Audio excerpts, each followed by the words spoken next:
வணக்கம் மக்களே, சற்று முன் வெளியான முக்கியமான அறிவிப்பு.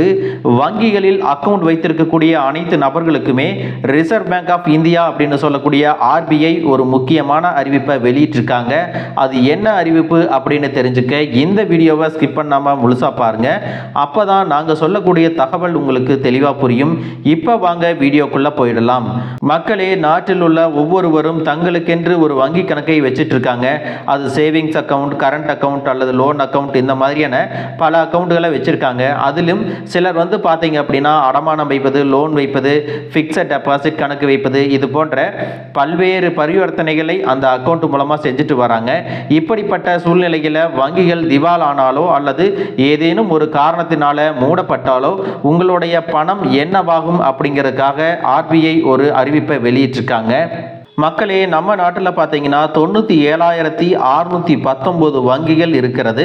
அவற்றில் பெரும்பாலான வங்கிகள், அதாவது 96,000 வங்கிகள் கிராமப்புற வங்கிகள் மற்றும் 1,485 வங்கிகள் நகர்ப்புற அரசு வங்கிகள். இந்த வங்கிகளை தவிர 12 பொதுத்துறை வங்கிகளும் 22 தனியார் துறை வங்கிகளும் 44 வெளிநாட்டு வங்கிகளும் அப்படின்னு 56க்கும் மேற்பட்ட வங்கிகள் இருக்கிறது.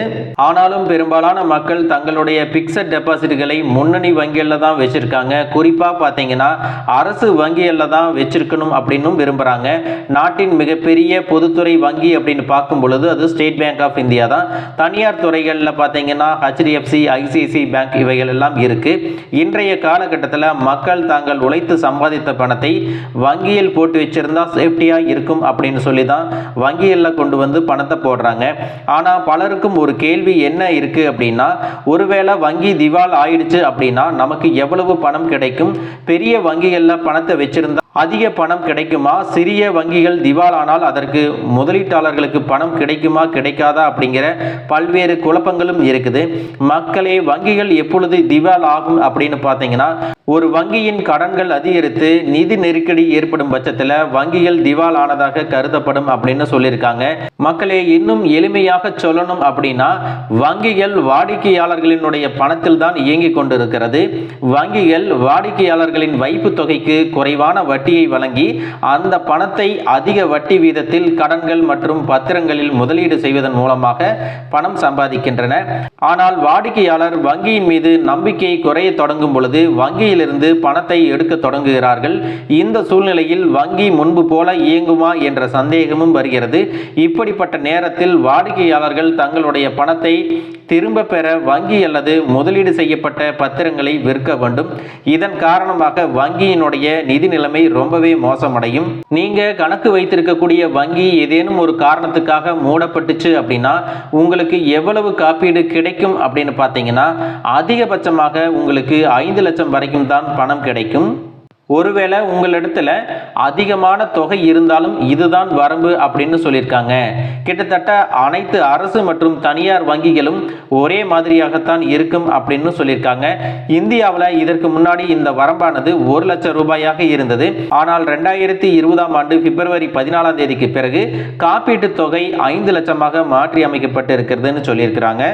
மக்களே, ஒரு வங்கியில் இருக்கக்கூடிய சேமிப்பு கணக்கு, நடப்பு கணக்கு, தொடர் கணக்கு உள்ளிட்ட அனைத்து வகையான வைப்பு தொகைகளும் இதில் அடங்கும். இதில் டெபாசிட் செய்யப்பட்ட தொகைக்கு காப்பீட்டு தொகை வழங்கப்படுகிறது. இந்த விதியின் கீழே சிறப்பு என்ன அப்படின்னு பார்த்தீங்கன்னா, ஒரு வங்கி முழுகிடுச்சு அப்படின்னா கணக்கு வைத்திருப்பவர்கள் 90 நாட்களுக்குள் காப்பீட்டின் கீழே பணத்தை பெறுவார்கள். ஆர்பிஐ சொல்லக்கூடிய விதிகளில் வங்கியானது முதல் 45 நாட்களில் காப்பீட்டு கழகத்தில் ஒப்படைக்கணும் அப்படின்னு சொல்லியிருக்காங்க.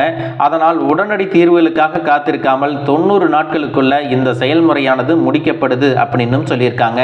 கடந்த சில ஆண்டுகளுக்கு முன்னாடி பார்த்தீங்கன்னா எஸ் வங்கி, லட்சுமி விலாஸ் வங்கி மற்றும் பிஎம்சி வங்கிகளினுடைய நிதி நிலைமை மோசமடைஞ்சு அதனால் அரசாங்கத்தின் முயற்சியால் அதையெல்லாம் மீட்கப்பட்டது. ஏனெனில் அரசாங்கம் அப்படிங்கிறது பார்த்தீங்கன்னா வங்கிகளை காப்பாற்றுகிறதுன்னு சொல்லியிருக்குது. மேலும் ரிசர்வ் பேங்க் ஆஃப் இந்தியா எல்லா வங்கிகளுடைய செயல்பாடுகளையும் கவனிச்சுட்டு தான் இருக்கு. அவங்க கொடுக்கக்கூடிய கடன்கள் மற்றும் பரிவர்த்தனைகள் எல்லாவற்றையும் உன்னிப்பாக கவனித்து வருகிறது. இப்படிப்பட்ட சூழ்நிலையில் எந்த ஒரு வங்கியும் இதற்கு முன்பு சாதாரண மக்களின் வருவாயை பாதுகாக்க கடினமான முடிவை எடுக்கிறது அப்படின்னு அப்படின்னும் சொல்லியிருக்கு. இது தவிர வங்கி மூழ்கப் போகிறது என்றால் மக்களுக்கு அவர்கள் பணத்தை வழங்கும் பொறுப்பை டிஐசிஜிசி ஏற்றுக்கொள்கிறது அப்படின்னு சொல்லியிருக்காங்க. அதற்கு ஈடாக வங்கியிலிருந்து அது பிரீமியத்தை பெறுகிறது அப்படின்னும் சொல்லியிருக்காங்க. மக்களே, இந்த தகவல் உங்களுக்கு ரொம்பவே பயனுள்ளதாக இருந்திருக்கும் அப்படின்னு நினைக்கிறேன். இது போன்ற அரசு அறிவிக்கிற அனைத்து உண்மை அப்டேட்டுகளையும் தெரிஞ்சுக்க நம்ம சேனலை சப்ஸ்கிரைப் பண்ணுங்க. வீடியோ பிடிச்சிருந்தா ஒரு லைக் பட்டனையும் தட்டி விட்டுருங்க. தேங்க்யூ ஃபார் வாட்சிங்.